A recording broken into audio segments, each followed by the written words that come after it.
Bismillahirrahmanirrahim. Gelin yakirak gelin. Görün verecek bolsaň bir maňlaýyňa da oturany gerek. Gelin yakiras geldi gel. Ýaňsada bir gül ýazak horsal oglanyň bir ýagdaýy boldy. Size de şonu aýtdym, inşallah size de peýda bolar. O da şu ki, ýani nahar ýaty hak bir gül ýazak oglan oty. Ady Muhammed Selim. Görüňde mehri gödüňe tiňýär, ýüregiňe tiňýär, gödüňe gelip barýar. Ah, soğlan, awdan joğlan.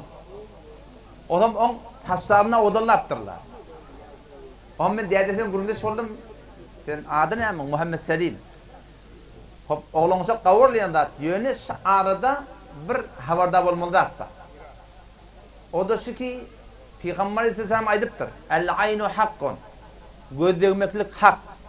Bolýanda, şu gözde Allah Taala kudret-i musmerizm diye bir niru goýupdyr. Odam şu gözdegmeklik hak näme ya Resulullah? Näme kudret bar şu gözde? Peygamberimiz sünnetlerine aýdypdyr ki, gözdegmeklik hak boğaz diýen gadana salar, erki adam göre salar diýip. Indi gözdegmekde şüpür kudret bar musulmanda. Odam ol ýanky ata bilen biziň iki maňa gurunşy boldy. Kişi oğlancıkları iken avudallamalı. Taçını tir, taptakır olsun. Ken göde gelmesin. Sonra atan öde etraf etti. Zor göde gelsin diyor. Mağlayına koy göde. Kanın yarın yeri var. Oğlan şu gavurmeli olur, muhabbet ediliyor da. Ona hiçbir şey yok. Ol muhabbeti ki Allah koyuptur, hayvan. Öde oğlan şunu muhabbet ki insan. Yönüse oğlan şu muhabbetin şuna haberdar olmalı. Şonu avudallap, qawdan qawy, belki men meselemsi. Oğlan bolsun, gyýyz bolsun. Hatda oğlanlar ki jamaada gediye, şolary 12, 13, 14, 15 ýaşaýança taçyny göbertmeşoň. Göde gediye da şo. Jamaada bir mahalle nokta bolýar şol oğlan. Göde gediye we izinni men aýtjaklardan söz alarsınız da. Bir sürü mevaretler pişirmekine sebep bolýar musulmanda. Otam şol Peygamberimiz bir ajib bir insan din nilenine fakat ahiretin gurrunde, kıyamatin gurrunde, şu dünýäňde hoşyýety, hoşbagtiyeti Allah dinine goýupdy. Hazır gelin danışyş, geçe oturun. Gel Perwan. Gel. Gel otur da sen gurrun berjek bolsaň bir maňlaýyň dep duranyna gerek, gurrun ber porna olam. Terslerdeki otur da. Gel otur da. Gel. Beluç milleti, o Khorasan'ın milleti şuna dayaw. Bäres gelin, oturun. Berekallah. Şeytanın beline ol gel, otur men gurrun başlaýyn. Bir saat inşallah gurrun berjek. Daýyk bir saat inşallah. Gel musulman dogan. Öňde bir ami adam ýoluň ornuny geçip barýaka. Bir ahirin sistem maşin yolun ornuna park edildi görüyor. Asfaltın kenarından barya bir adam. Ahirin sistem bir maşin hiyabanın kenarına park edildi. O tarafta da birdu. Karşı divara baktı. O zaman bu adam gen aldı. Ajib bir adam ahirin sistem maşin kaptanladı. Bu adam da divara karşı baktı. O zaman gen alıp kaptandan yankın bar gödedi ya orada yankı adam gödünden yağ sarkıptı. Tamam şik, kot şelvarlı, musallem ki bir şahsiyetli adam, mal menallı adam. Maşinin için olmalı. On selamun aleykum. Kaptanı gödedi ve aleykümselam. Ağın başla fuzuli olmasa burada soracak. Sonra bir ne işim var? Onun şu maşinin kim hava? Onun sen divara baktırmakla oldu. O ağlattı. Näme gurrun diýdi? Näme gurrun ma? Dünýä taýdan tenne gynçylyk görnäp, malyň mulkyň bar. Oçuk divara başyn bakyp da sen aglamaklyň da bir akly gelmeýär. Divaryň seni ýadygyldy diýe. İnhan mi guzarat. Bir de geçer diýip ýadygyldy. Ona bol adam aýtdy diýe ýagdaýyny şeýle. Men geçen zamanlarda şu divaryň düýbüne hizim furuşdum. Odun tatýardym. Kömür tatýardym. Zogal tatýardym.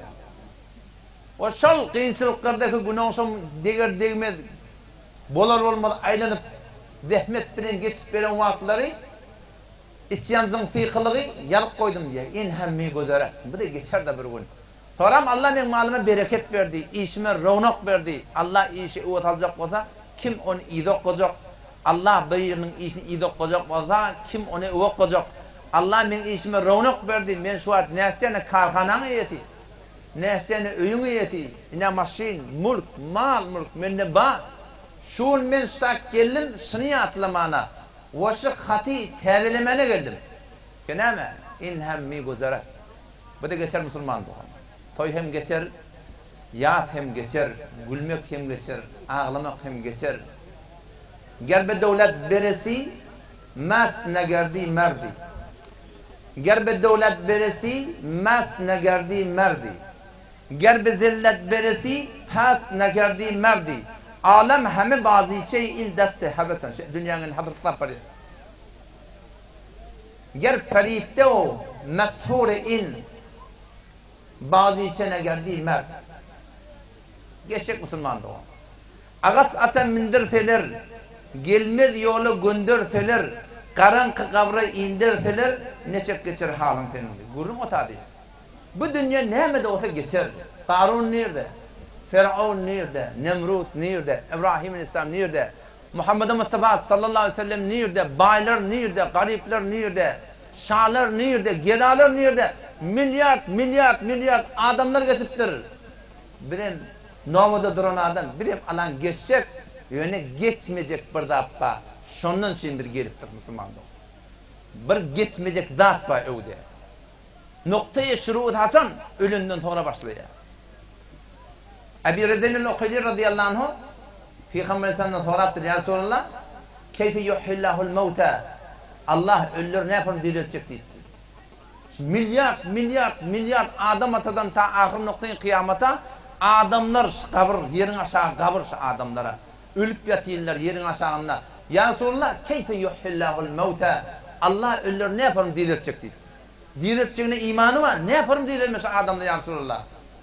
Peygamberimiz sadece düşündürüktür kıyamet. O dünyaya gidip gelen fakat bir adam var. O da Peygamberimiz. Kıyamet sadece anlanmaklık. Ama marartı bi vadil mumhil thumma marartı bihi hadira. O kulak astı işte. Meğer sen bir tokoydan geçmedin mi? Bir oydan geçmedin mi? Bir dereden geçmedin mi? Keşir derede kuf kurip atanmasın. Yani faiz girdi de anı şu şeyden. Yapraklar sarılmanı durur. Almalar, incirler, tuğutlar, sayırlar, yannaklar, karagallar, çıratallar sarılmanıdır yani. Cengal Gülistan'a yeni 2 ay yarım 3 aydan barsan hem de kupkuri meğer onları ki Allah mukadder ettir hemişe göğük olmalıyız. Gördün mü şeydeki bir tokoya girende hem de kupkuri patamasın gördün mü ya Resulullah? Sonra merhaba bihi kadira soran görüyordun. Yine yap ya asıl ak gül yağdı geliyor. Yağın yağıya, kızıl gül, çıkara yerden, tarı gül, porum renkli yapraklar, bağlar çetirep başlıyor. Nar bağ çetirep başlıyor, tut çetirep başlıyor, incir çetirep başlıyor. Gördün mü? Gördüm ya Resulullah. Gördüm, her yılda görünüp duranda. Peygamberimiz ne dedi ya? Tadıza ine. Kedalike yuhillahul mevta. Eyni şu ölüp beten yerin dirilişi alak, Allah ölülerde dirilecek dedi ya Müslüman. Ayağın aşağıya otlar kıygırıptı bile. Bir nida veriyor ayağın aşağıya otla. Bağlar, bakçılar, çıratallar, karagallar, yılgınlar, şun hemmeti adamlarına kıygırıp bir nida, bir mojde ve bir korku ve bir peyamı var ne mi? Fendur ila atari rahmetillah keyfe yuhyil arda ba'de mevtiha inne zâlike lemuhyil mevta.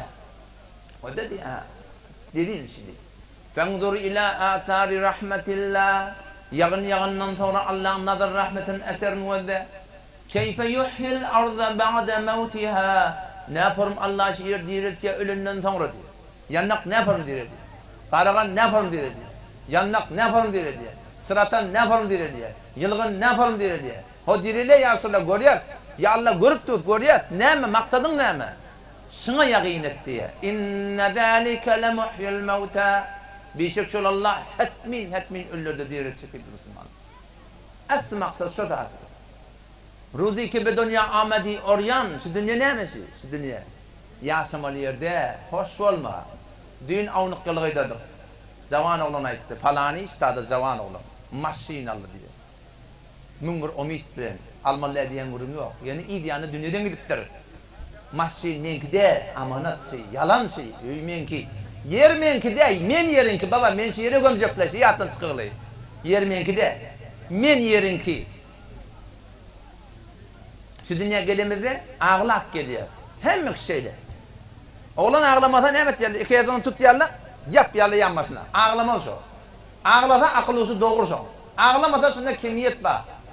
Ağlak geliyen, maksat neyme gidende gülüp gitmeli.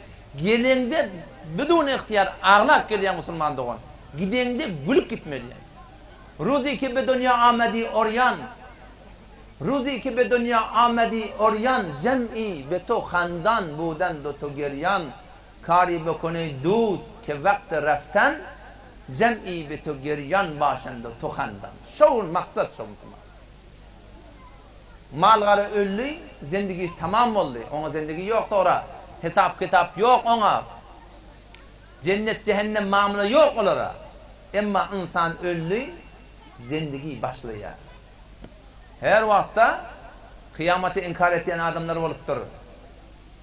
Öğrelep dirilmeli. Yamaşçadan zindagi Allah Sure-i Kıyamet'te açıklap etti. كلا إذا بلغت التراقي وقيل من راق وظن أنه الفراق والتفت الساق بالساق إلى ربك يومئذ المساق فلا صدق ولا صلى ولكن كذب وتولى الله الأمدية Kella hergit böyle değil ki bu dünya bihuda olsun. Öldün ay o dünya gidip gelinmem. O dünya barık gelinmem. Barık gelin ba, görüp gelinme. Haber getirip tura. İza belagatit teraki. Hakikaten hasan belli olur diye. İza belagatit teraki. O vakti ki can karkara gelse diye. Burun gelecek de şu. Vakile men rak. Ferişteler iniyor sonra. Göze çıkıldı bu dünya görünen sonra. O dünya görünüyor. وَقِيلَ مَنْ رَاقٍ Ferişleri inittu. Kime gitmesini? Rahmet ferişleri geliptu. Azap ferişleri geliptu. Rahmet ferişleri cennete karşı. Azap ferişleri cehenneme karşı. وَقِيلَ مَنْ رَاقٍ Ayrıca kime gitmesini? وَظَنَّ أَنَّهُ الْفِرَاقِ Adam şoğun yakin edecek. Effer gitmeli onu.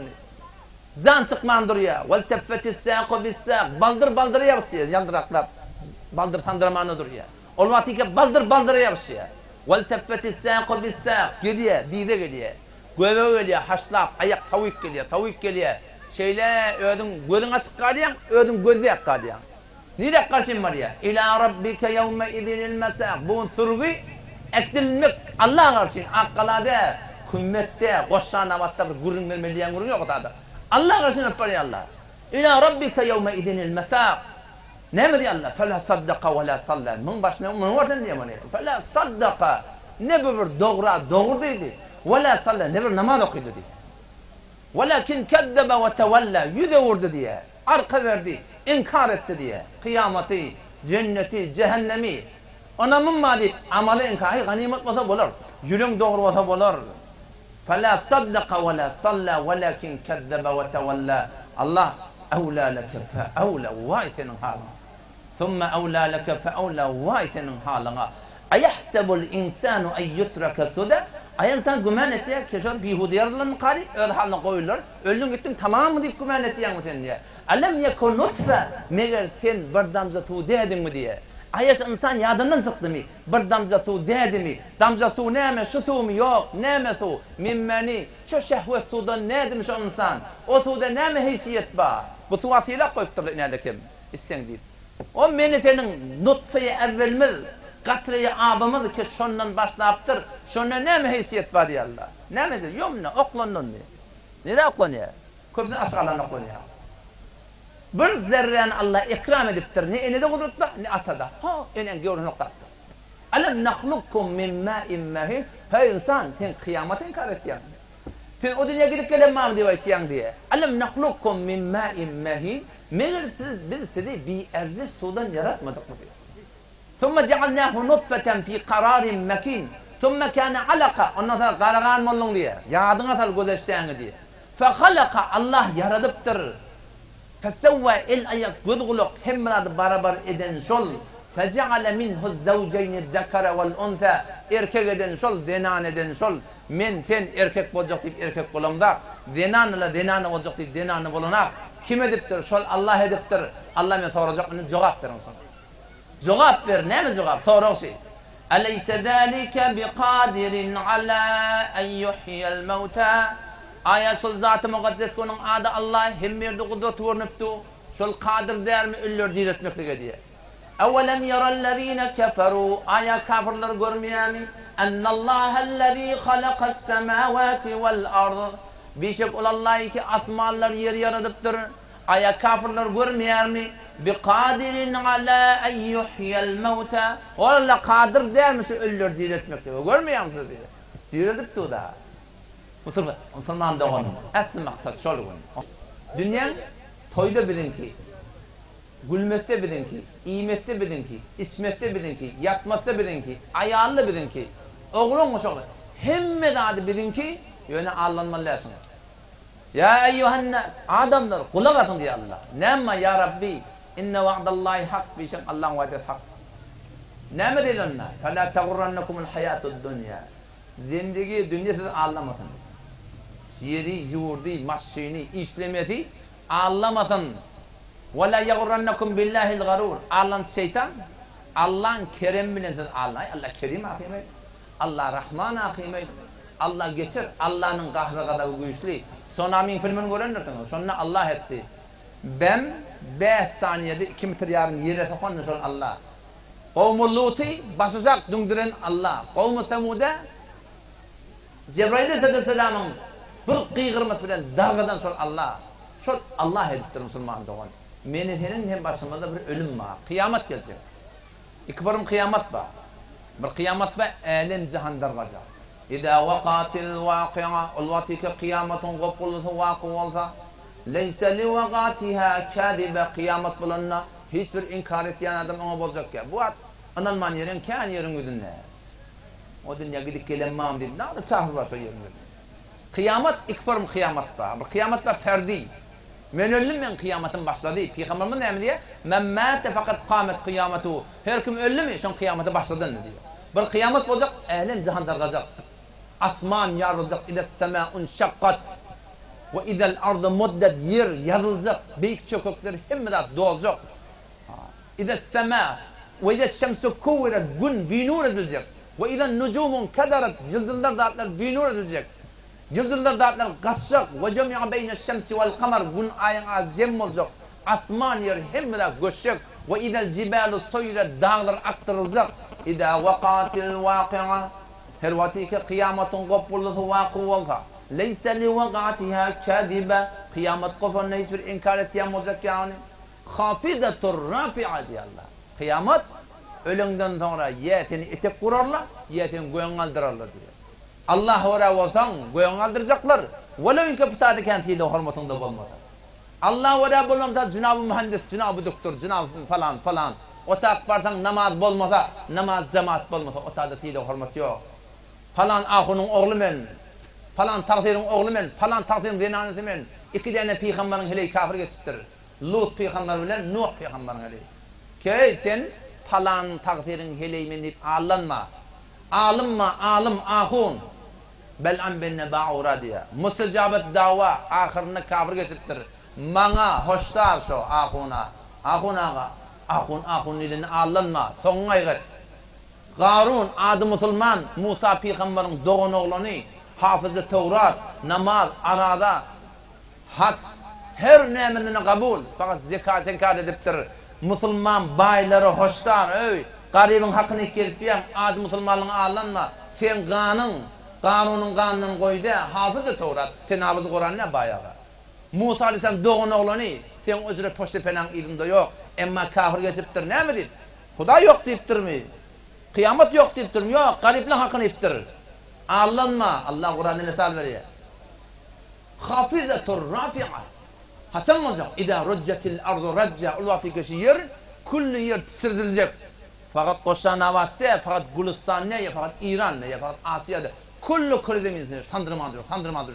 İza rüccetil ardu racca ve bussetil cibalu bessa. Dağlar dağlar, güç yapıyorlar.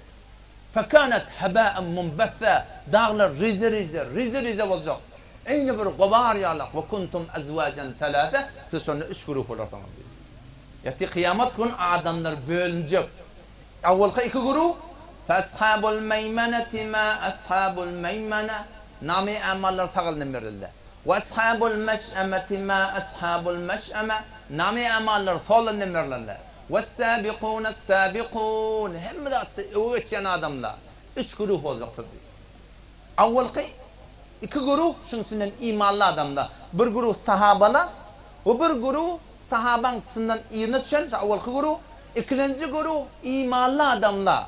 Ashabul yemin nami amalları tağılını verecek bular. Ve ashabul şimal nami amalları solunu verecekler. Allah sizin yağdaylarına ediptir. Şu dünyada adamda 2 grup. Huvellezî halakakum feminkum kafir ve minkum mu'min ya Allah. Size Allah şu zat-ı ki sizi yarattı. Sizin ne kadarınız mu'min, ne kadarınız kafir diye. Ne mi diyeceğiz yani? Çünkü adam yetisinden imanlı, yetisinden imansız. Arada bir cemaat var, onlara münafık değil diye. Onlar kim? La ilahe illallah Muhammed Resulullah deyip İslam'ı oraya yaşamadık adamı. Vel munafikune vel munafikat. Erkek münafıklar, zinanı münafıklar, ba'duhum min ba'd. Birbirini mendeş bilen ahlaklar diye. Ahlak münafık diyenleri Müslümanlığın arını gelip veren adam. La ilahe illallah diye, namaz diye, arada diye, rekat diye. Ama yüreğinde inkar var. Ganimet bolsa bolar, beter tutup verme deyip inkar var. وَالسَّابِقُونَ السَّابِقُونَ اُولَٰئِكَ الْمُقَرَّبُونَ Avvalki derece sahabalar, tabi'iller, tabi'iller. Doğru sahabanın inişen adamlar. Olan derecesi nedir? اُولَٰئِكَ الْمُقَرَّبُونَ Allah anır baş yakin edilen benneler. Nimet verecek. Öldün mü? Ya cennet ya cehennem. Peygamberimiz diyor innel kabr ravzatun min riyadil cenne ev hufratun min huferin nar ev neyran. Öldün mü? Kabr ya cennetin oylarından bir, cennetin bağlarından bir bağ ya cehennemin oylarından bir oy.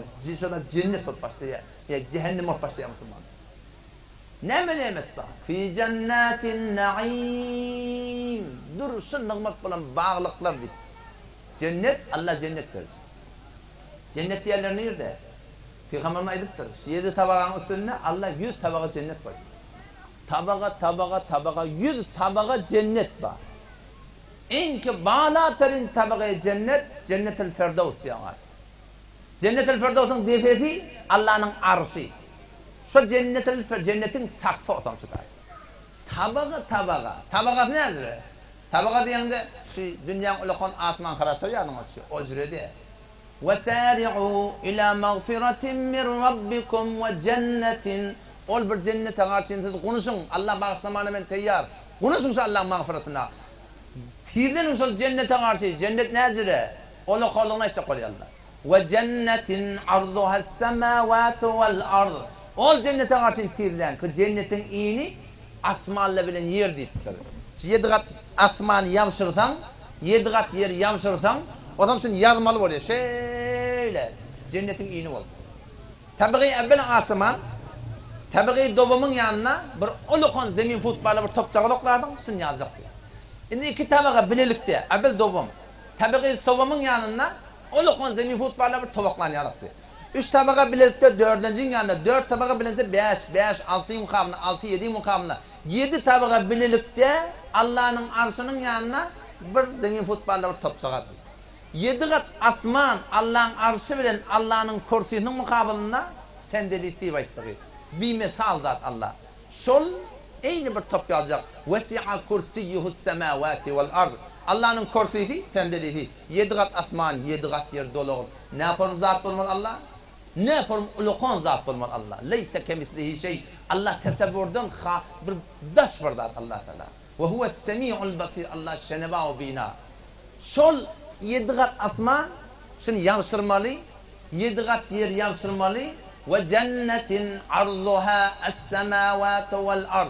Cennetin iyini olacak, değil mi? Asmanların için iyini. Yani 7 kat asman, 7 kat yansırsın bu cennetin iyini. Boyun azire olmalı. Allah biliyor boynun azire. Fi cennetin na'im. Duruşun nığmak bulan bağlıklar var Müslüman doğan. Son cennet var, cennet.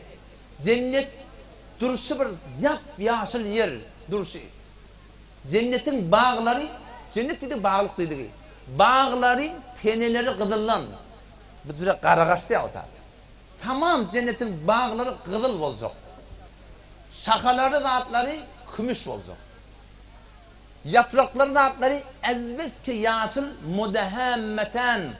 Berden ödende kara görünüyor. Şücre bir Allah avdallah kıptır. Her bağda bir meyve yok. Horum meyve var. Fi cennetin na'im. Tesavvur etsin. Bu adına bir avdarrak bat gelenine 2-3 gün mahilanda ilenine. Cenneti tesavvur et. Kabrı tesavvur et. Fi cennetin na'im. Şol nığmat. Anırtı verdi yok. İğnesi kadar olakon. Cennetin defetine çıksan, gözün görücü tökönecek, cennet tökönecek ki. Tağın öde, solun öde, evin öde, ardın öde. Şu duruşu bağlık. Duruşu bağlık. Aşağından bağlarının akarak parıydı. Metelul cennetilleti vu'idel muttakun. Ol bir cenneti ki Allah'dan korkuyanlara vaade veriliptir. Cennet kimin zayi? Allah'dan korkuyanın zayi. Türkmenine şu arba. Allah'dan korkuyan adam aytmalı kefide yönü. Türkmenine yoğun ottur, ayrılttı, hıyalını diye. Ne mi diye? Allah'dan korkuyan adam şikayet aytmalı diye. İyle oraya bol vermelidir. Allah'dan korkuyan adam dine oraya olmalı diyor. Halka oraya bol vermelidir. Allah'dan korkuyan adam halka oraya olmalı diyor. İyile oraya olmalıyken dini defelemeli olur. Halka oraya olmalıyken halkın gevunne değmeli olur. Türkmen kadim nakledip çıkarttır. Gevun gören cennet görmürdük. Gevun görmek kavda da. Ama Allah'ın gevunne değip Peygamber'in sünnetini defelep adamın gevunu görmeliyen görüyor. Savur kenarı sen kim abi? Temme Huday'dan koyun mu? Ayağımla Huday'dan koyun mu? Doğatmen Huday'dan koyun mu? Hem sayan toy tutuptur. Huday'a ters gevunu görmeliler. Her kim olsun. Metelul cennetilleti vu'idel muttakun. Ol bir cenneti ki Allah'dan korkan adamlara vaade veriliptir. Akarların vurun. Aslında akar var. 4 form akar var. 4 tane de ha. 4 no akar var. Fiha enharun akarlar var min ma'in gayri asin. Bir saf sade su. Hiç vakti ihlenmeyen su. Ve enharun min lebenin lem yetegayyir ta'mu. Akar akpar ya suyu da akpar ya şakırtıklar. Hiç vakti tagam içemeyedi. Ve enharun min khamrin leddetin lişşaribin. Arak şarap akpar yedi. Arak şarap. Bu dünyana içenin yanına ankip var ya. Portip var ya. Oturup ona kendine kağıtlı taksi buradan minende kaptan tadaşıyordu. Oturup ona Allah o tadın arak şarabı leddetin lişşaribin. İçen adamlara beter tücüdü. Ve enharun min aselin musaffa. Saf sade bal akpar yedi. Bağlar kızıldan, teneler, şakaları kümüşten, meyveler sallantı, aşağından akarlar akpar ya. Ala sorurin mevzune. Her yerde tahtlar kuruluyor. Kaptanına mirler kuruluyor. Ortada han, bir daire gert ortasında mirler kuruluyor. Daşta oranına ala sorurin mevzune. Simhayi telayi bilen, telayi simler bilen, an son dedeptirler, dokuyuptirler, düdüptirler, becertirler. Ala sorurin mevzune. Muttakiine aleyha mutekabilin. Kaygısız otuyorlar. Hop yap yaşıl bağ. Akar akbar ya. Hemme meyveler teyyar. Ne mi diyeceksin? Ne mi gerek? Hıtmatçı gerek daha, hıtmatçı gerek. Allah hıtmatçı teyyarlar. Ne mi diye? Ayet-i yadmıştı. Yetuf aleyhim vildanun muhalladun. Gül yazık oğlanlar 12-13 yaşında. Hem işe o zaman son taşlarını ayrılıp durdu taşlarına. Ağam ne mi gerek? Dayda ne mi gerek? Gelece ne mi gerek? Sen hıtmatçıyın sonra. Ve yetuf aleyhim vildanun muhalladun. Ellerinden doldurup getirdiler cennetin küydeleri veren, cennetin livanları var, cennetin akarlarından bi akwabi ve abariqa ve ka'sin min ma'in. Cennetin küydeleri veren, cennetin livanları var. Ha cennetin akarlarından doldurup getirdiler, ağam eşek olsun. Geleceğime eşek olsun. Daireme eşek olsun. Ne mi diyeceksin teyyar? O taada cennette yiyip doymak yok. Men derlekti onu tadı derlemek yok. Yiyip doymak yok. Merizlemek yok. Deşuyu yok. Dehret gelmek yok. Kakılık yok. Burnundan su alıp kulağından hiç saat yok. İyerdin, gâgır yerdin, hazm ol çık ya. Ağzından gâgırenin muşkun iyiti. Emmanından der çıksa muşkun iyiti atırıp ol çık ya. Der yok yanım şu.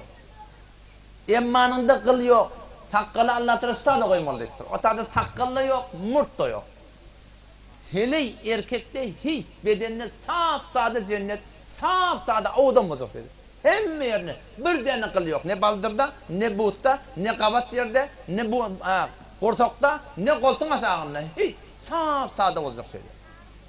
Meri demek de evet diyor. Şol cennette kaygılı oti ve yetufu aleyhim vildanun muhalladun. Kıtmasının da çeviren aylantu. Bi ekvabin ve abariqa ve ka'sin min ma'in. Onu getiriyorlar şarap içiyorlar şeyde ha. Gönderdi. Allah ne mi diyor? La yusaddauna anha. Kelleler ağırmaya için adamlar. Arak şarap için cennetin ki kelleğini ağırtmaya ve la yunzifun. Tamsıklap akıl huşun ellen vermeyedi. Ondan sonra ne mi? O piyan mollimmet. Saf sade. Aklı sayını lap sermest olacak. Şimdi ne gerek? Miva gerek. Ve fakiyetin mimma yetehayyerun. Hevat eden miva mı diyorlar. O mivalar nezre? O bağa tırmaşıp yol mollayan görünüyor. Ve cenel cenneteyniden. Cennetin mivaları yakınacak gitti Müslüman. İne gel akana. Yed'une fiha bi kulli fakiyetin amin. Aslında yolmak gerek. Yed'une. Çağırıyan şeyler. Portakal, berik gel. Şeftali berik gel şeyler. Erbitten berik gel. Yed'une fiha bi kulli fakiyetin amin. Gayrıtın. Onun gruplar mağnaya diyecek tatlı yok. Ne? Allah'ın thanks. Yed'une fiha bi kulli fakiyetin amin. Ve fakiyetin mimma yetehayyerun. Hevat eden mivanma. Ondan sonra miva idin ne? Eti edin geliyor. Ve lahmi tayrin mimma yeştehun. Hevat eden koşun eti var. Cengal qarağıt ya. Koşun az sesi gelene. Sesi geldi ödün görpürüne. O bir dükkal ağasla. Ne miva var ne zat var. Ama cennet Allah şıbarım koşular. Sen halan koşun hevat et. Gel. İnan kebap bol gelecek şeyler diyeyim. Allah şunu teyyarlattır bana sana. Ve fakiyetin mimma yetehayyerun. Ve lahmi tayrin mimma yeştehun. Hop. Ne mi oldun? Piyana bollun. Mivanda idin. Etinde idin. Karnın doydu. İndi ne mi gerek? İndi ayal gerek. Ve hurun ayn. Ke emsalil lu'lu'il meknun. Hur gıyırlar ayn. Hur ayn verecekti Allah Teala. Hur dediği ak beden. Şu beden ak. Allah insan nemen kavvarıyor. Şunu biliyor da. Örnekte bir yerde hur gıyırları ödüm.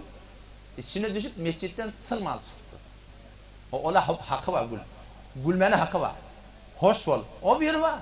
Ahuna atensin utanmayan ayet ya. Men Allah utanman ayettir. Men kim ahim? Allah ayettir şun Kur'an'da. Allah ayettir şun. Ve hurun aynittir. Allah insanı yaradan şol. Şu nemeden hoşun geliyor. O tadan peygamber boşluk veriptir. Şu göğünde nığmat var. Ölümden sonra gurun şu da sonra teyar tapmadı. Sen şu dünyada halkın namusundan gözün yumacak bolsan, şuna umut vermen yummal oluyor. Cehennemden korkup yummal oluyor. Ve hurun ayn, hur gıyırlar. Beden şu ak, şu duruşu. Cennetin hur gıyırları 4 yer ak olacak. 4 yer kara olacak. 4 yer gişik olacak. 4 yer ulukan olacak. İnsanın hüyyan atları. 4 yer ak olacak. Kullu beden ak. Gözünün ağı ak. Manlay ak. İki ortanın ağı ak. 4 yer kara. Taç kap kara. Karaca taç. Yerpillepti o. Gözünün gası kara. Kirpiği kara. Gözünün karası da kara. 4 yer ulukan. Göğüsler Allah kevaib. Anar fessanit. Etrabe. Hemmet hemsen misal. Ulukan. Manlay giyin. Göğüsler ulukan giyin. Yanmaçlar giyin. Göllerde ulukan. Hurun ayn. Gölleri çeşim ahuyi olacak. 4 yıl çecik diye adam. Ağırları çemilce. Burunda münasip. Kulaklarda münasip. Gerek yerde münasip. Şeyle görüngde hur ayn. Şunu adam ne? Şöyle angal kattı. Kuddayım avadalı.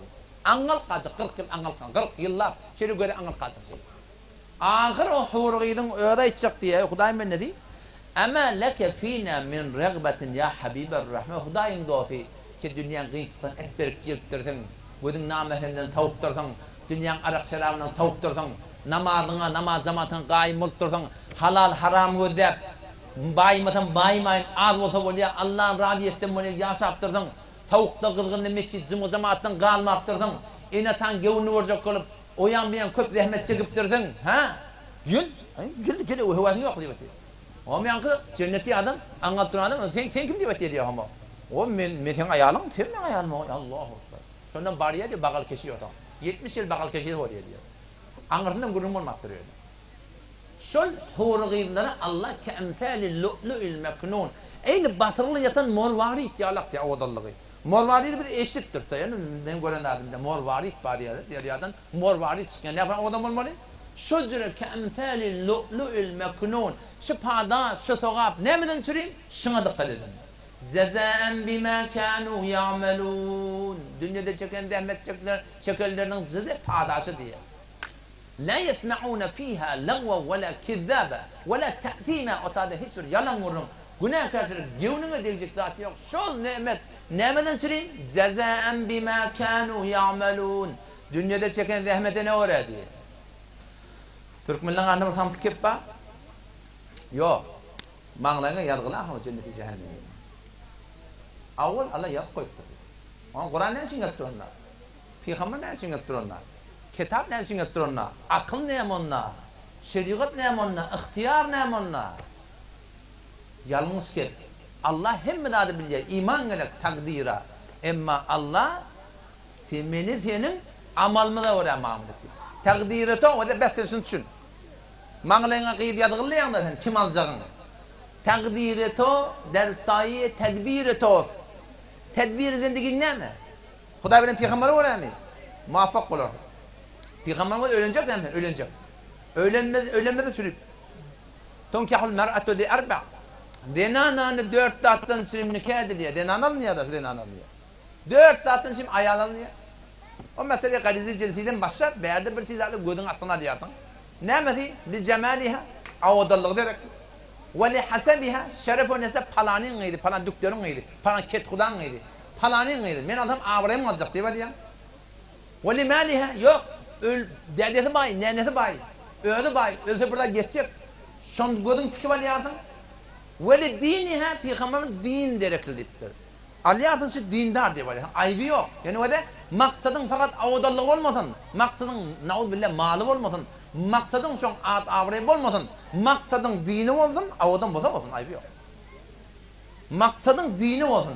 İkisi bile işte beter kavda. Dindar olsun, avudan bozamazsın. Ki gözün dokbular zamada. Felfer bilati din talibet yedek. Peygamber ne mi diye? Dindarı intikamet hoşbak bulur. Dindar o demeli.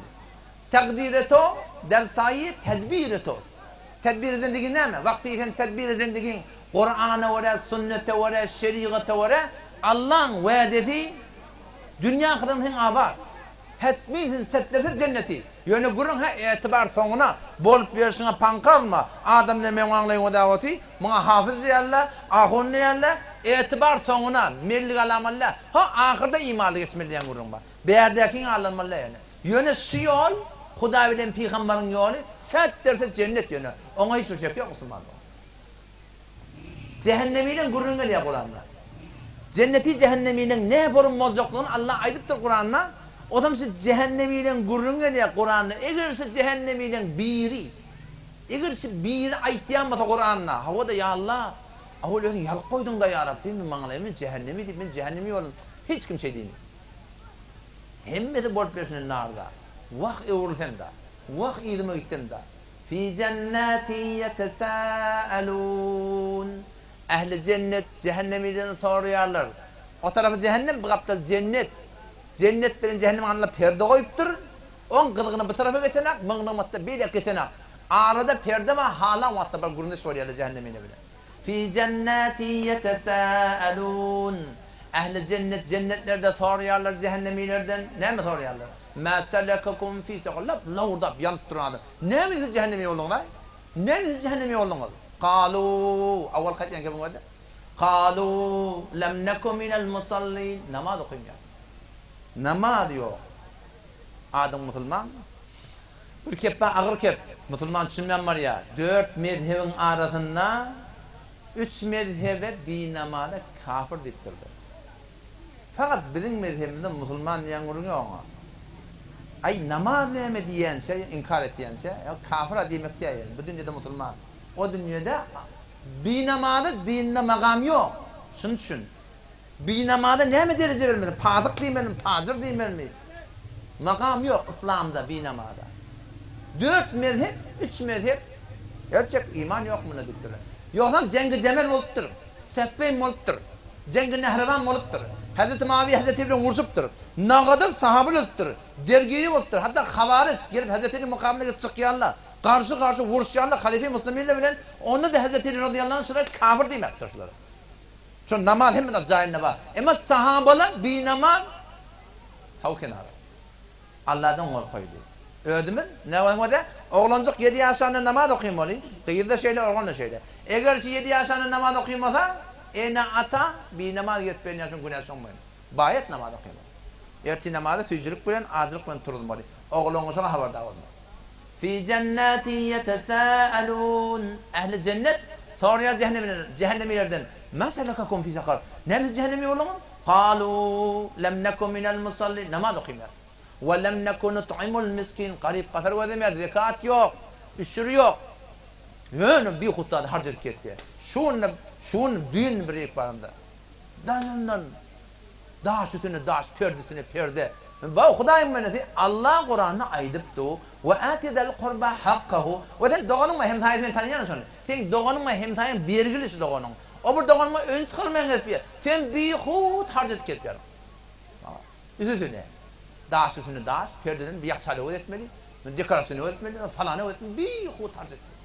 Ve atidel kurba hakka, bir yakın kardeşin hakkını verdi Allah.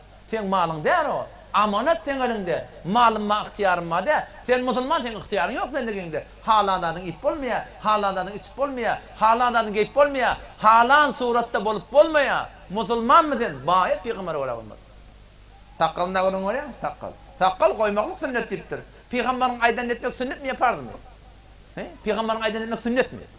Ve ati'ullah ve ati'ur Resul. Peygamberin aydan etmek farz. Peygamber takkal koyduktur da. Takkal koymak farz. Hükmü sünnet yani. Peygamberin aydan etmek farz değil mi? O hükmü sünnetten sağlık olduğuna bir inkar edemenin ona falan hüküm vermeye. Peygamber'e meyde sormalı. İhtiyarın yok. La ikraha fid din. Dinde mecburçuluk yok. Dini kabul edecek.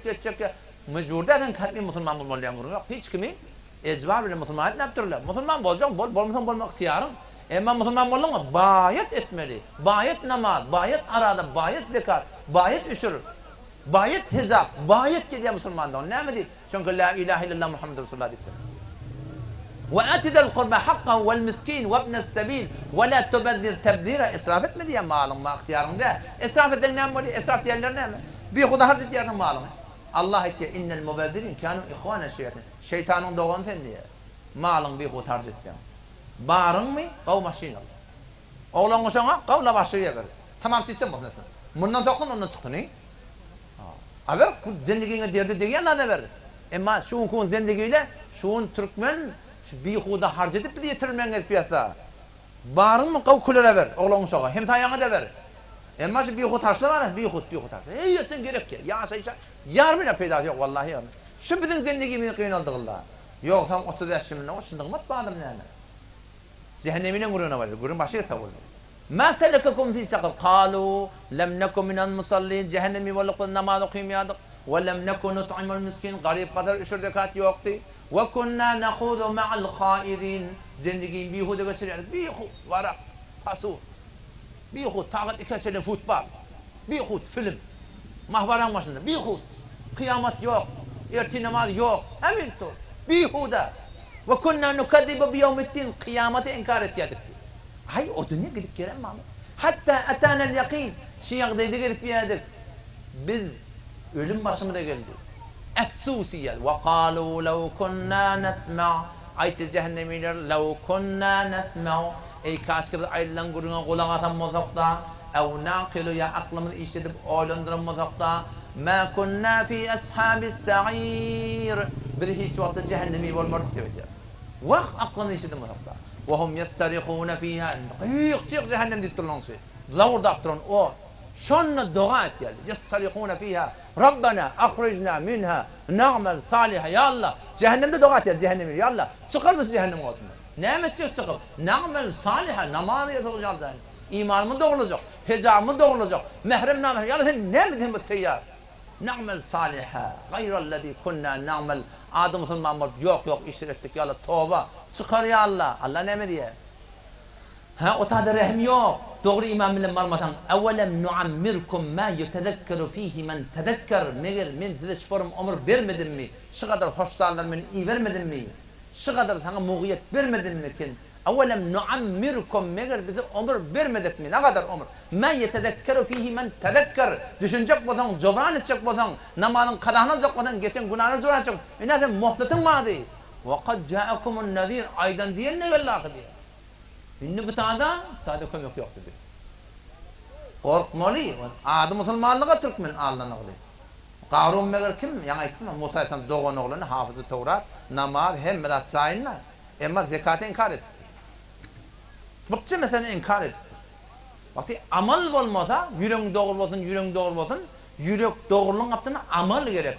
Amal olmasa, Peygamber'in ne diyor? Peygamber soradır, men ekkesun nas ve ahzamun nas. Yani akıllı adam kim deyip soradır? El-keysu men dâne nefsehu ve amile lima ba'del mevt. Akıllı adam ol bir adam deyip Peygamberimiz ki, ödün hesabı çık. Karar da men sen muakızı değil. Ödün gözde sen şeriğe tavır yani.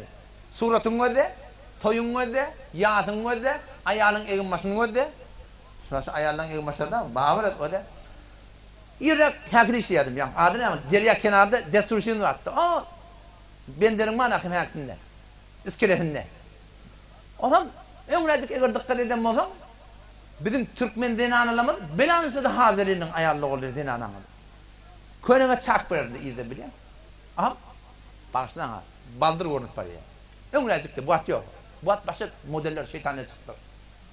Adam men yanka kep taktırıp ey azap zat dedim. Şöyle doğullasam ben tuttum o yakarını. İdrika görünüyor yani. Ama araç çıktı. Ben sana bir diyecek oldum. Baksana da atayım hadi. Senin ahun falan. Gözü kulak attıydım ben. Men dedim sana bir düşündürecek oldum. Ey gözü hamın neyiz? Sen şikebi sen namusının iyidinden günde 100.000 bir adam aydıp dedim. Dodon iş yakkalıya. Sen şuna namus edin ha. Senin bir adam sana bir kep düşündürecek olup hey diyen sen doğru kayıtlayan.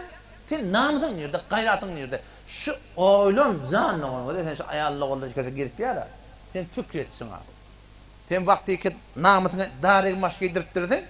Matura minenne sen halkın kıy. Sen gözüne geliyor diyen yerinden gözden O sen namusun ayarlığının ne mi deyip şu göze getirmek gibi namus etmeye değil.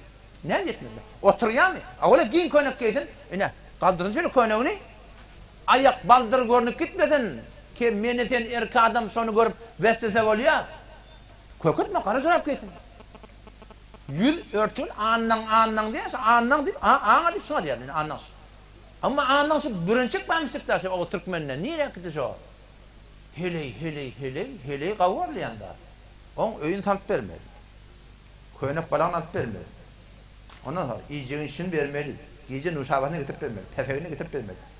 Hem müdahale etmeli, yine Hudayın terbinesini diyen etmeli.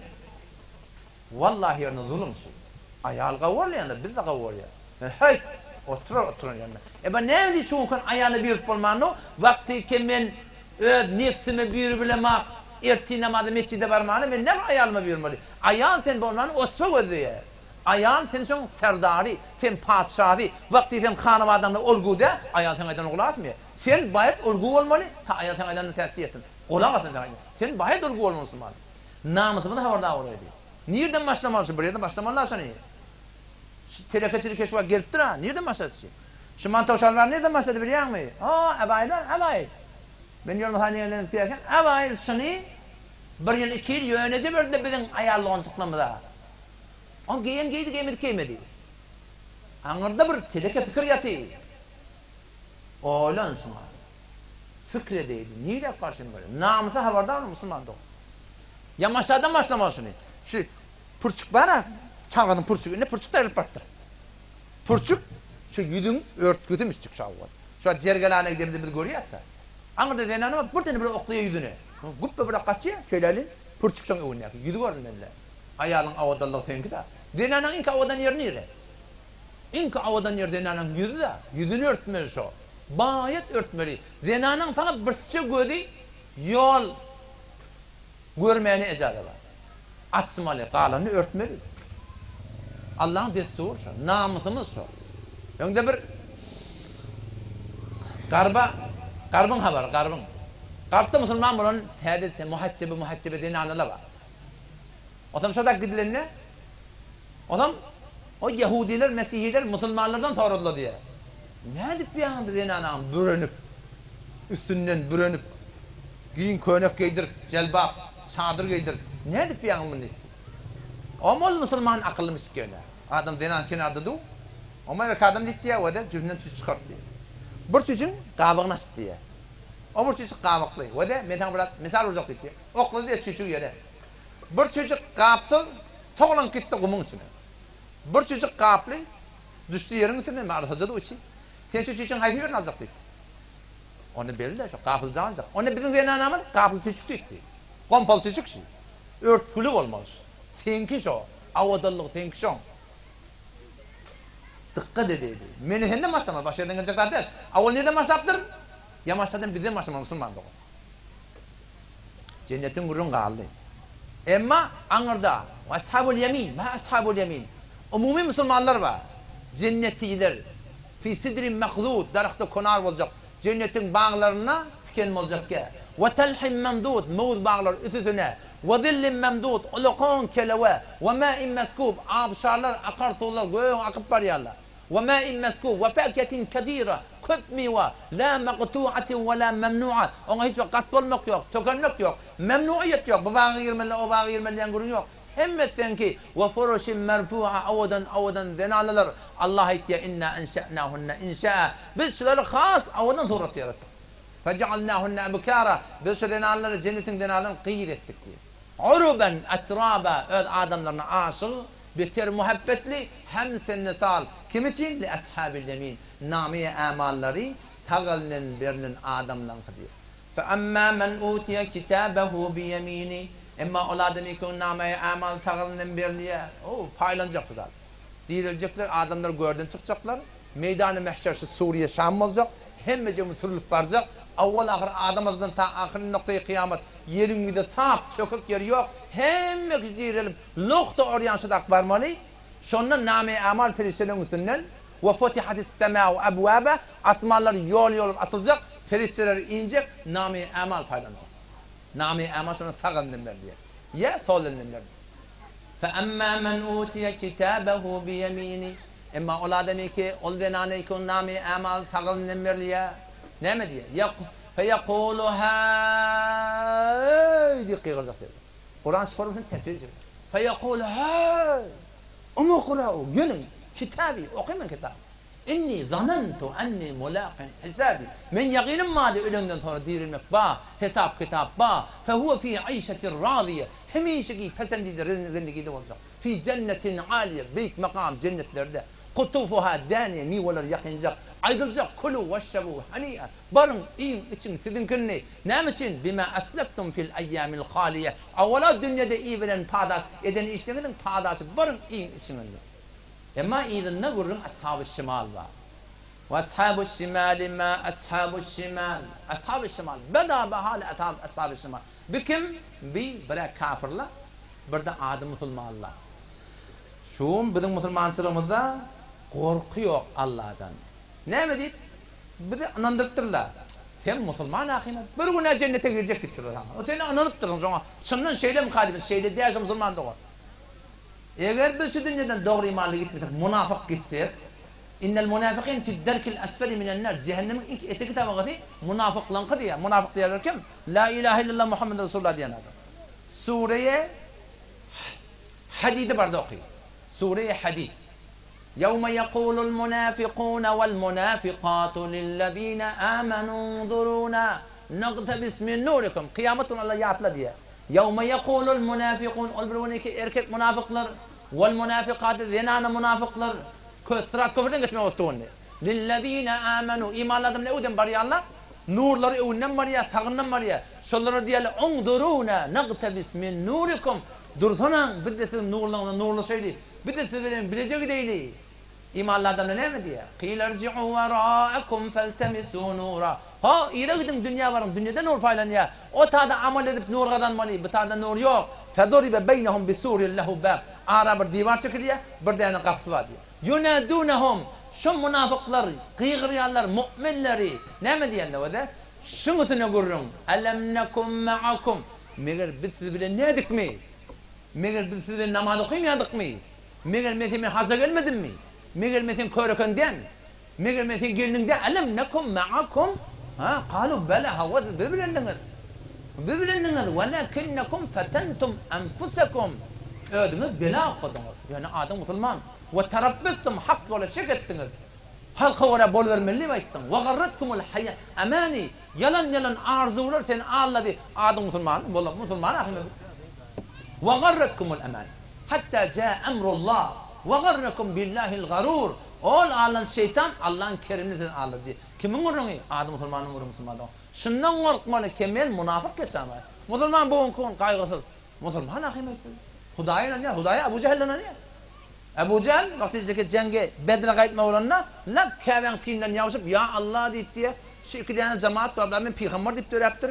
Bizdeki käbäň tarys haklap etdi. Ya Allah haýsy cemaat hak bolsa, şu cemaatı nusret etdi. Kim doňarypdy? Abu Cehl. Niýede Mekke'de? Kimden? Allah'dan. Allah ananmaklyk musulmançylykda. Allah wara bolmaly. Peýgambere wara bolmaly. Şeriata wara bolmaly. O bir sürü afkar hay garbi ara getiripdirler. Kahmanay Musa bedini hot, İsa bedini hot, hemmesi bilen ahir cennete varacak. Yalan aytýar kim aýtsa. Inned dine indallahil islam. Makbul din Allah'ın fakat din İslam. Ve her kimi ki din İslam'dan başka bir din öden intikab edip Yahudi bol bilmem bimarstan talıptır, yeni bıraktır. Fele yuqbale min. Allah her yılından kabul edilmedi. Din fakat İslam. İslam'dan Müslüman doğan mümin var peşinde. Ashabu şimal. Ma ashabu şimal. Ha, o ashab-ı şimal o cehennemiden gurunacak. Cehennemden peygamberin gurunur. Cehennem rivayetlerden belli o şiirin aşağında olmalı Allah hakkı. Zıbla orada aptırın or. Vakat dukira lana sahabi rivayet etti. Adi adam ismennu. Vakat dukira lana annen hacer yulqa min şefeti cehennem. Bize peygamber sahabar ayttı diye. Bize sahabar berli ki cehennemin kenarından birden daşır etek kaçsın. فيحوي فيها 70 عام 70 yıl daş etek gitiye la yudriku la qaran eteyorna baranak etemedi çümür o divarının iğne gittirin divarının iğni dehsan bisan sisante peygamberin aytdı divarının iğni 40 yıllık yol diye yani boyun ezre olmalan çümürlüğe şeylon lavurdap duran o da girmeler yanmalı yangurun yok ha bir elin yanmalı yangurun yok heva yüzün yanı yok şu oda lavurdapdan oda girmesi. Fi samimi ve hamim. Angrıbaş qıdğın yel, angrıbaş qıdğın su. Ve zillin min yahmum. Tüsseti olacak, keleveti olacak tüsseden. La baridi ve la kerim. Näme cehennemi valla. Allah zulmettim yok. İnnehum kanu qabla zalika mutrafin. Awal dünyada bile asuda diye kaygısız. Ve kanu yusirrun ala'l hinsil azim. Olaqan günahı şirki ısrarı vardı bilen diye. Allah'ın şirkin bir ne bileyim? Riya. Göz için. Taraf dedemelli, nenemelli, takkal koyuyor göz için. Riya şirki bu Huda. İşinde muhlis olmalı. Huda için her burada. Toy Huda için. Ya her burada Huda için. Ama şunun kun sağın solun halk ne diyor? Halk ne? Halkın bana tanı verecek bir ayal. Onu alt din turun köpüğün kalında burada verirler. Pullu verirler. Allah'ın yalanı verirler. Halk böyle neymişim var? Eğer seni kişi inki yuqadık yerim mağlayın Allah'a secde etiyen Allah ve olmalı. Ve kanu yusirruna ala'l hinsil azim. Dine bir Hudaya sığınmalı. Sığınmak, tevekkelner bolar indi şemaya. Gevnini iyi ver her haytı zaya. Gevnini iyi verme her haytı zaya. Barçanın dayancı kadir Hudaya. Allah'dan ırgaga toyancı. Dayancın. Dine ya Allah, evliyalın hürmetine, peygamberlerin hürmetine. Şehitlerin hürmetine men duam kabul et. Vesiletten de şey diber. Menden angada Hanefi mezhepte yol yok Müslümanlar. Şolla orada aptıran oatta kim girecek? Kafirler girecek, münafıklar girecek. Biz korkmaz sondan bolamaz. O zaman şu tayda Müslümanlar tövbe deydi. Bilmeyeni diptir. Gözeştiden geç. Allah mehribandır. Kul ya ibadiyellezine esrafu ala enfusihim la taqnatu min rahmetillah. Kul ya ibadiyellezine Resul Huda şemen ummetine aytti. Ya ibadiyellezine esrafu ala enfusihim. Ey bendelerimi iken ne etsen zulmettin. Bir namazı sen ne oldu? Şarap kari sen ne oldu? Müngür fahşa münkerat sen ne oldu? Nerede buluptur. Allah eur la taqnatu min rahmetillah. Allah'ın rahmetinden namit bolmadı. Allah ne edecek? Eğer doğru tövbe etsen, yürekten peşiman, dilin bilen yalvarıp, eurlep yalla etecek ya vaade ettin, innallaha yaghfiru zunuba cemi'a. Allah günahlarını hemen Allah'ın bağışlar kır. Bağırıyor bağışlar kovacak. Bir tane kıssayla tökeden hem görüyorum. Seyyid Tirmizi'de okudum. Bir tane Beni İsrail'i bir adam var. Adını kifilliyen. Kur'an'da 25 sene peygamberin adı geliptir. Şayet peygamberine fat adı geliptir. Zul kifil, zel kifil. Fat adı geliptir. Bu kifil peygamber de. Beni İsrail'in bir adı, adamın adı. Milyarder şu zamanmış. Şu kadar fesadet çümüğü, aydım, saat, kıcak, tutar. Böyle ki hiç. Her gece peygamberimiz de aslan ettir, kulağına. Her gece taş devletten ayrılıp sonra bir kıyır getirip vermez. Fakat da bir gece. Ve sonra 7 dinar hatta seke tala bahar azadi. 7 milyon mu? Neyse milyon mu? Her gece bir yerini fakat bir gecelik 7 dinar kızıl vermez sonra. Şol hoşlukta getirin abi. Şimdi gel bir gece bana bir yerini getirip vermez. Harcağı içeri tattılar. O tahtını gödeş olsun. İçerik talallar şol ağlaman diyen kıydı. On kefil göğünler ne öyle ihtiyarın adam pulu veren adam. Ne diye ağlayan diye yan kıydı olana. Onu men bilişin adam sevdi. Bilişin adam olmasa sen ne geliyor da ihtiyarın gelen doğalar getirin. Onu beni aşık getirdi. Beni aşık getirdi. Camiada ne kadar fesat var. Şunun ne kadarının sebebi aşıklık. Meneten doğan kardeş, hekmi doğan kardeşim olmayan gödemeliyen görün yok. Gödü de sen şu, tesadüf çıkan kanı vardılar var. Vallahi yanısın ne kadarı ağaçlık terekli. Kapana, özü kurtuluş et yok böyle. Kim? Müslüman. Kim? Türkmen. Men bilişin adam terdi. Nelik gelin o? Men ağaçlık getirdi beni. Niyaz getirdi. Ecarı pul yetmeyen o. İyinin anı ortaya açılık. Ham ağlavatı diyor. Kefil gelip yankın kellerini elin koyut diye. Onu koy ağlama diye. Temmen ayarlan hükmüne diye. Men bir ittiyanlı adam. Yüreğine bir daha düştürüyorum. Sen Allah'ın pulunu ödün ki bana dua Allah bana tövbe versin diye. Kim biliyor haçan özeceğim diye.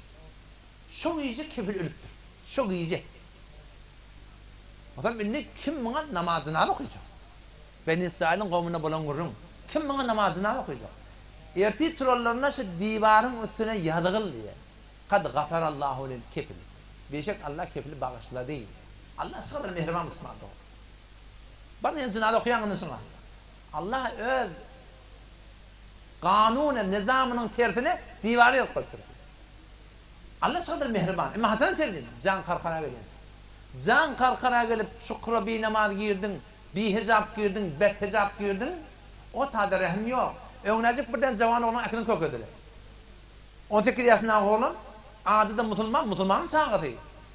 O zaman fakat kabra giriptir, 2 tağat sonrasını çıkarttırırlar, 2 tağat sonra. Yeni şın kıyafeti vehşetnar. Saçı şeyli bir ağ, eskiden sözü ağ yok. Şu ağ koyup, ona ne sattı? Ağda şey, ne mi demiş? Namaz yok, aydın sağ kulağı.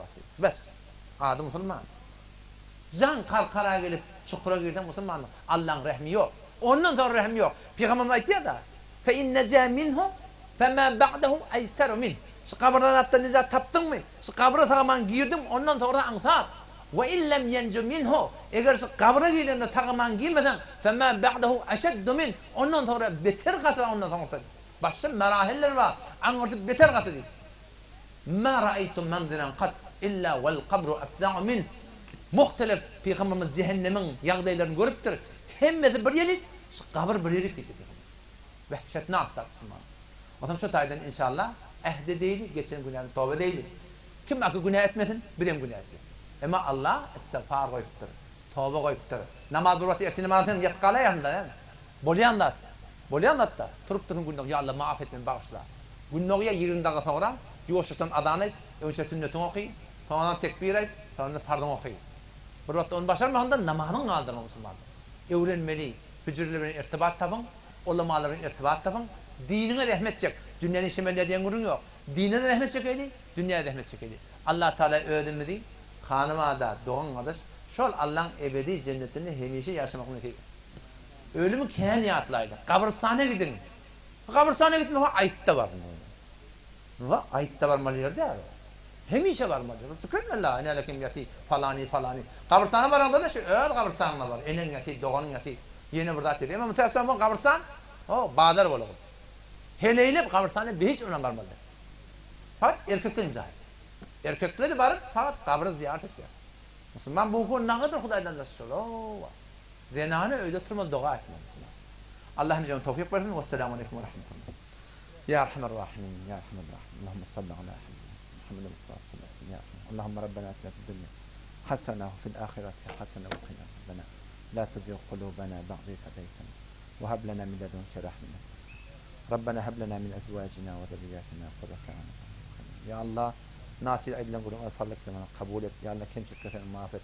Ya Allah muhabbetin, dinin muhabbetini yardım götürün zâlestire. Ey Allah Resulü'nün muhabbetini bizim götürün zâlestire. Sünnetlerin Resulü'nü ya Allah muhabbetini bizim götürün zâlestire. Ya Erhamer Rahimin dergahı iman ve tevfik ver. Ey Allah ulil Türkmen saha ya Rabbel alemin yamaçlardan ayağa kalıp din diyanete Hanefi medhebi ve ya Allah Erhamer Rahimin dünya ahiretini ya Allah abad edever. Allahümme nufevvide umurna ileyk umur dünya vel ahire فاتر السماوات والأرض أنت ولينا في الدنيا والآخرة توفنا مسلمين ونحن مسلمين برحمتك